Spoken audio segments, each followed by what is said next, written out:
Welcome back. I want you to just set the scene in your mind before we even begin today. Yeah, get a clear mental picture. Exactly. Picture this. It is 3 o'clock in the morning. The best time. Right. The rest of the world has completely surrendered to sleep. And you're awake, driving through city streets that feel completely, almost aggressively abandoned. Just a very specific vibe. It really is. And today we are taking a deep dive into a single, highly evocative document we recently uncovered. A really fascinating source. It's a first-hand account, and it's simply titled SpookyRider.docs. Which is a great title. It was written by a veteran night shift taxi driver named David. And, while the title hints at your classic urban legend kind of thing, what actually unfolds within these pages is a profound, jarring, and ultimately beautiful narrative. The juxtaposition is really what makes the source material so compelling to analyze. I mean, the author presents us with the hyper-mundane reality of city transit. Yeah, rhythmic clicking of the meter. Yeah, right. The blur of passing neon signs, the deeply transactional nature of getting a stranger from point A to point B. Just a standard Tuesday night. Exactly. But that grounded reality is put on a direct collision course with something completely unexplainable. And our mission today is to thoroughly examine that collision. We're going to unpack this surreal, supernatural encounter to explore what the author vividly refers to as the strange theater of the night shift. I love that phrase. It's perfect. Yeah. We will look at how a classic, chilling ghost story transforms, basically paragraph by paragraph, into a deeply emotional reflection on memory, grief, and the unseen forces that might just be riding shotgun when we feel the most alone in the world. It's a journey, for sure. So, okay, let's unpack this, starting with the stage where all this takes place.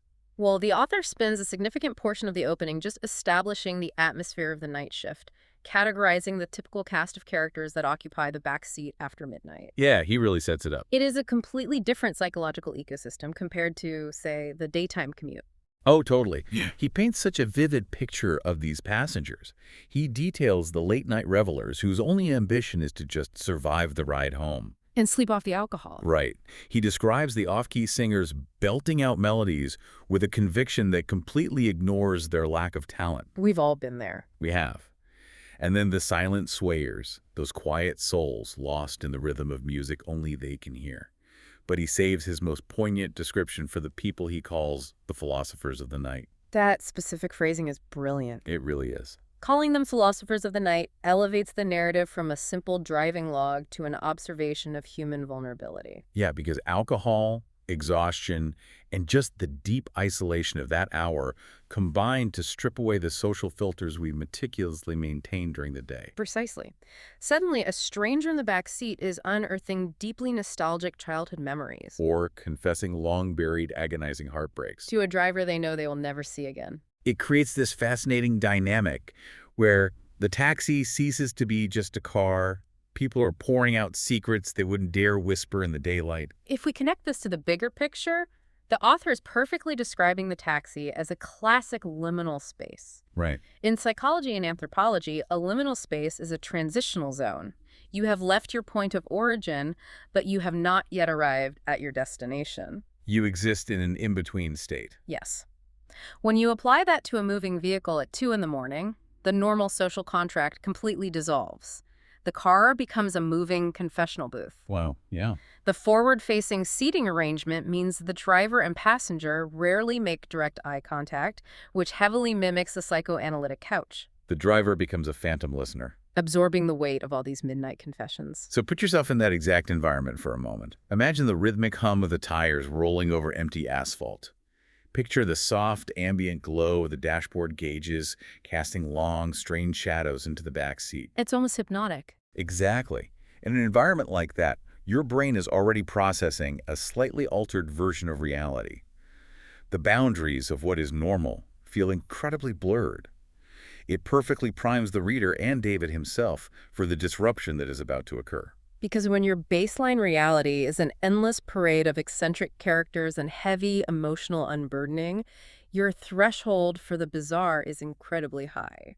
Nothing really phases you. Right. It takes something truly anomalous to break through that conditioning. Which brings us to the pickup, the arrival of the paradoxical passenger. This is where things shift. Big time. David sets the scene with meticulous physical detail. He pulls up to a curb under a flickering, unreliable streetlight to pick up a mysterious gentleman. And the visual cues David notes are entirely contradictory. Yeah, the man's heavy coat is buttoned unevenly, misaligned all the way up. His tie is hanging completely loose around his collar. Everything about his outward appearance screams of a man who has had a very long, heavily intoxicated night out. Yet the author explicitly notes a glaring inconsistency. The man's eyes were razor sharp. That part gave me chills. They lacked the glazed, unfocused, wandering typical of someone deeply inebriated. And that physical dissonance continues the moment he gets into the cab. A typical drunk passenger usually slumps heavily against the window, right? Or sprawls carelessly across the back seat. Sure. This man doesn't do either. He sits rigidly upright. He folds his hands neatly into his lap, and he stares dead ahead into the darkness. The author uses a striking piece of imagery here. He observes that the passenger looked as if he had been waiting for this exact ride his entire life. That single line does immense heavy lifting for the narrative. It immediately recontextualizes the entire scene. We are pulled out of the randomness of a mundane work shift and placed firmly into the territory of a predetermined, almost cosmic encounter. The passenger exists in this impossible state of being oddly drunk and perfectly sober simultaneously. You can feel the unease radiating off the page. As a reader, you share David's cognitive dissonance. Your brain is trying to categorize a threat level, but the conflicting signals, the messy clothes versus the hyper-alert posture, they trigger a subtle alarm bell. The established pattern of the night shift has been broken. So David, trying to maintain normalcy, asks the standard question, where to? And the man provides an address located on the quiet, sparsely populated outskirts of the city. The physical journey they embark on mirrors the psychological descent of the story. They are driving away from the flashing neon lights, the safety of crowds, and the noise of the city center. Plunging deeper into geographical isolation. David mentions having the radio turned down low, playing a faint late-night jazz station that makes the passing city feel like it's moving in slow motion. Very cinematic. Aside from the soft brass of the radio, the car is engulfed in complete silence. For the first several minutes of this ride, the passenger doesn't utter a single syllable. Which is an incredibly heavy silence, especially given the preceding paragraphs detailing the rampant oversharing of those philosophers of the night. Yeah, it's a stark contrast. The absence of chatter isn't peaceful. It's oppressive. It winds the tension in the cab tighter and tighter. You can almost hear the silence stretching thin. And then the turn happens. Breaking that heavy, dark quiet, the passenger leans forward just an inch or two and speaks. He doesn't offer small talk or directions. He uses the driver's actual name. He calmly says, David. Here's where it gets really interesting, because David's reaction isn't to reply verbally at first. It is entirely physiological. He documents that his fingers instantly tightened around the steering wheel like a vice. The air in the cab effectively freezes. The psychology of the service industry explains that visceral reaction perfectly, don't you think? Oh, absolutely. Taxi drivers, bartenders, late-night workers, they operate behind a built-in protective barrier. It is the fourth wall of the transactional relationship. The passenger is the fare, and the driver is an anonymous function of the vehicle. Often just referred to as driver or sir. By using his given first name, the passenger completely shatters that protective fourth wall. The anonymity is instantly destroyed. The power dynamic within that enclosed, locked space violently shifts. David is no longer an invisible observer. He is suddenly the perceived subject of the interaction. It is a terrifying pivot. David manages a very cautious tight Yes. in response. The passenger clears his throat and delivers a statement with absolute, unshakable certainty. He calmly informs David, there is an elderly lady sitting in the passenger seat next to you. Hearing that sentence delivered with deadpan seriousness in a dark, isolated car is the peak of psychological horror. David's immediate, undeniable instinct is to look. He jerks his head toward the passenger side, and the seat is, of course, completely empty. Following the visual check, David engages his secondary defense mechanism. He forces a nervous, breathy chuckle. He tells the man in the back that he must have had one too many whiskeys tonight. That is textbook cognitive reframing. When faced with an impossible or terrifying statement, the human brain scrambles for the nearest rational explanation to maintain its grip on reality. Dismissing the passenger as heavily intoxicated or hallucinating is the safest, most logical mental route available to David. It protects his worldview. But the passenger refuses to let David take that comforting mental exit. The man shakes his head slowly, rejecting the excuse, and his voice remains perfectly steady. No, he says, she's been with you for years. And then he layers on the impossible details. He tells David the elderly woman is holding a pot of food and that she wants David to know she is his guardian angel. Notice how the environment reflects the isolation of this revelation. The author notes the road ahead is pitch black, the streetlights have dwindled to almost nothing, and traffic is non-existent. They're entirely alone with this surreal conversation. The passenger then begins to offer hyper-specific proof. He doesn't just pass along a vague message. He narrates as if he's watching a live, high-definition feed in the front seat. He describes the woman as small in stature. He notes her gray hair is meticulously wrapped in a scarf. He watches her face and says she is smiling warmly at David. By this point, David admits his heart is hammering against his ribs, louder than the engine of the car. But human curiosity, or perhaps a desperate, deep-seated hope, overrides his fear.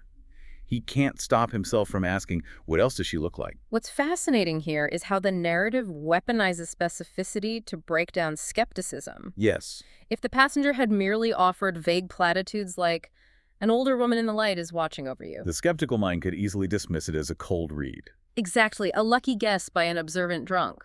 But the passenger tilts his head, studies the empty space in the front seat, and delivers a piece of evidence that is utterly irrefutable. He relays a very specific memory.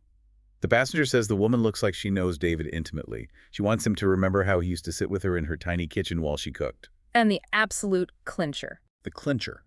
She says David always used to steal pieces of meat from the simmering pot before dinner was ready.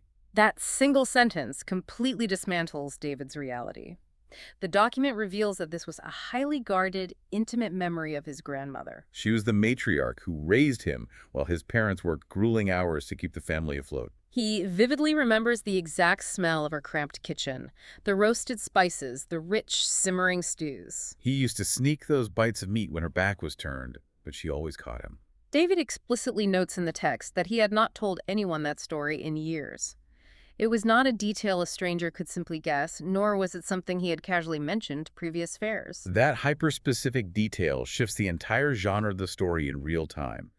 We are aggressively pulled out of a horror story about a creepy passenger and plunged into a profoundly emotional narrative about enduring love and maternal presence. The unseen space in the passenger seat isn't occupied by a threat. It is occupied by the ultimate symbol of childhood safety. The phenomenon of psychological projection takes a back seat here to something that feels undeniably authentic. The grandmother isn't manifesting as a haunting, ethereal spirit. She is appearing exactly as she did in his fondest childhood memories, complete with the practical, comforting prop of a pot of food. The realization hits David so hard. He is physically stunned. He drops his voice to a barely audible whisper and asks the man in the back, "What is her name?" The passenger's response is brilliant in its restraint. He doesn't offer a name to prove a point. He just smiles faintly and replies, "She says you already know." It is a moment of pure, unspoken validation. The grandmother's identity doesn't need to be spoken aloud into the cold air of the taxi. The shared secret of the kitchen has already confirmed the bond. Following that confirmation, the strange, crackling intensity inside the car begins to recede. The passenger leans back into the leather seat and briefly closes his eyes. The author describes it as if whatever impossible connection this man had with the unseen world was suddenly fading away. Like a radio losing its signal. But before the ride concludes, the man opens his eyes, looks directly at David, and delivers the emotional core of the entire experience. He says very gently, "She says you've been worried lately, but everything will be okay." That is the narrative climax. It directly addresses a hidden wound.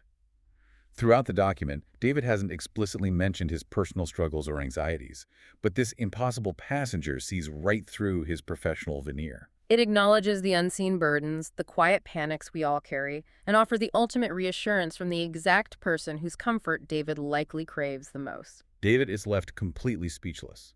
The text notes he literally cannot form a word in response. They drive the remainder of the route in total silence. But David makes a point to describe this new silence differently. It isn't the oppressive, heavy tension from earlier. It is a silence that feels full.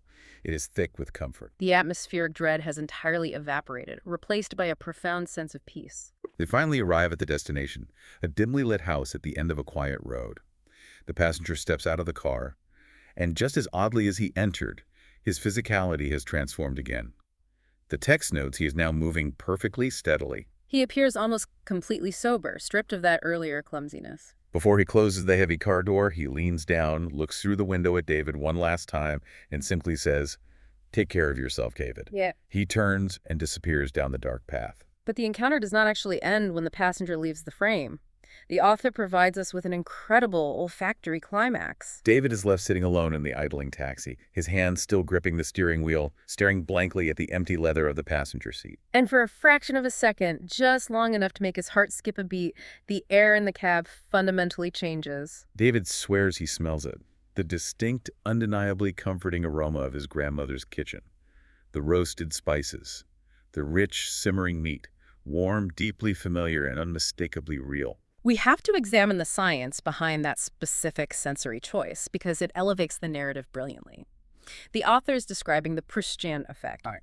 Of all our human senses, smell has the most direct, unfiltered neurological pathway to the brain's emotional and memory centers, specifically the olfactory bulb's connection to the amygdala and the hippocampus. When David smells that stew, it bypasses all logical processing and cognitive doubt. It is an involuntary, visceral transport directly back to his childhood.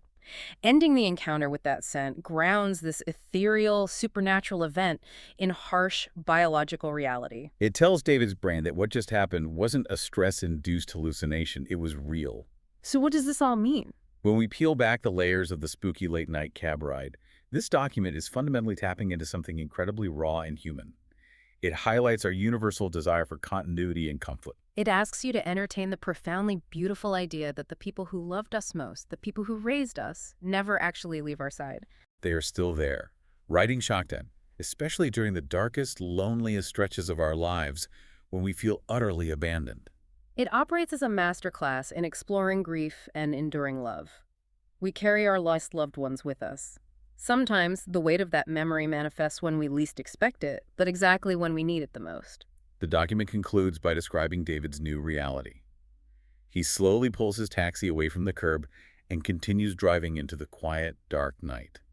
But his perspective has permanently shifted. He admits that ever since that night, whenever he starts a new shift and pulls out into the city streets, he always takes a quick glance at the passenger seat beside him. Just in case she's sitting there, holding that pot of food, keeping watch over the long roads ahead, it completely redefines what it means to be driving alone. It truly does. And as we wrap up this analysis, this raises an important question, and I want to leave you with a final thought to mull over that stretches far beyond David's specific taxi ride. Go for it. Think about the strangers who briefly pass through your own life. The ones who happen to offer a perfectly timed word of comfort, an uncanny observation, or a piece of advice you desperately needed. Yeah. Consider whether these individuals are true supernatural messengers, briefly stepping out of the ether to deliver a cosmic message, or if they act as psychological mirrors, unknowingly reflecting the deepest, most unresolved hopes and memories we carry with us into every human interaction. The next time a random stranger says exactly what you needed to hear, who is really doing the talking? That is a brilliant question to carry with you the next time you find yourself out late at night. Thank you for joining us on this deep dive into the strange theater of the night shift. We will see you next time with another stack of sources to unpack.